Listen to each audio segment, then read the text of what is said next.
Hey everybody, and once again welcome to Space Engineers. I haven't put out any updates for quite a while. There's a pretty good reason for that. I haven't really been playing since the start of the year. As you may have also noticed, I've been taking a pretty long break from World of Tanks, which I've only just started playing again.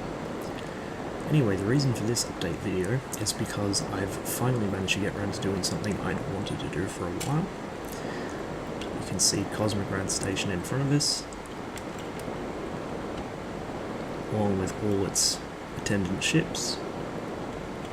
Then if we head down here, you can see a new ship. In fact, it's not a new ship, it's the little exploration corvette that I'd built at my other station on the separate save that I used to host, and of course Cosmograd was hosted by Xerxes.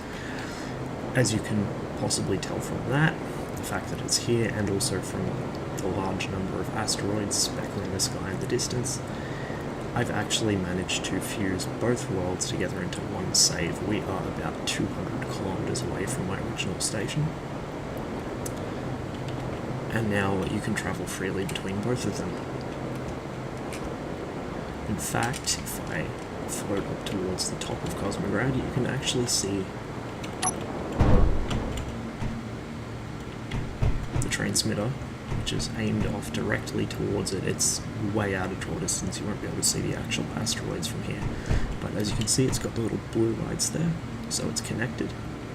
And if I turn my HUD on, you can actually see the radio tags for everything. So the very first step of trying to connect everything up was getting these two major stations hooked up via a laser link, which I now have done. So the next thing would be getting Xerxes on here so he can actually take ownership of Cosmograd and all the things that are attached to it, and then establishing perhaps some kind of accelerator gate system so it doesn't take quite so long to get here. It took me about 5 or 10 minutes flying pretty quickly to get to this spot. So if I can cut that time down, it will make things a lot easier. But now, the Siberian colony ship which we built actually has a purpose, as do my little exploration ships that I've had at my base for a long time now.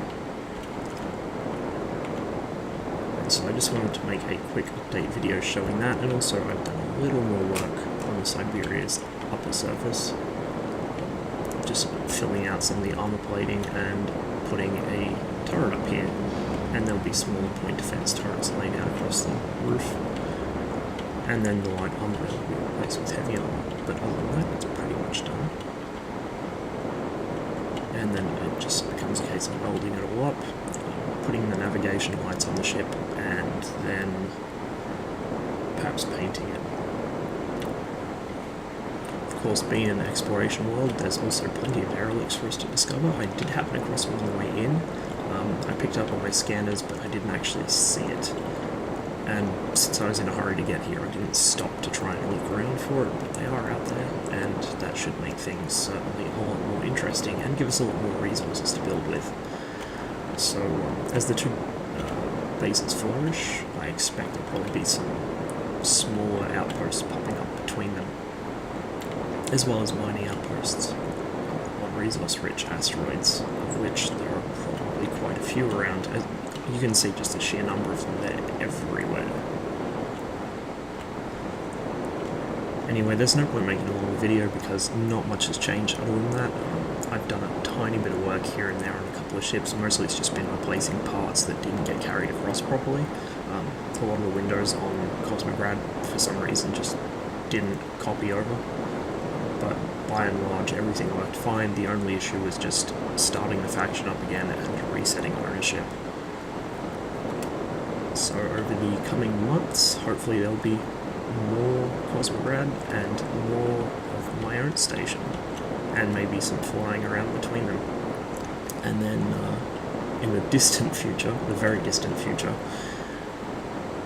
maybe we'll get some more people in and get a dedicated server or something, which would be ideal for a world this size, I think. Anyway, I'd like to thank you for watching. Thanks for being patient. I know I haven't been uploading very much at all lately. I've got a couple more World of Tanks replays I've just recorded.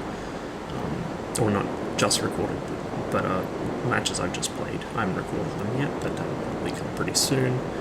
So I'll get some of them up. Probably not as often as I used to, just because I haven't had as much chance to play. My assignments are kind of cutting into my gaming time, and also I've kind of lost the will to suffer solo playing, so I've really only been playing when friends have been on. But on a high note, a bunch of people are coming back to the game, so I do actually have potential platoon mates again. Hardest and Primal have both come back, a couple other people have as well. So until next time, thanks for watching, and I'll see you on the next one.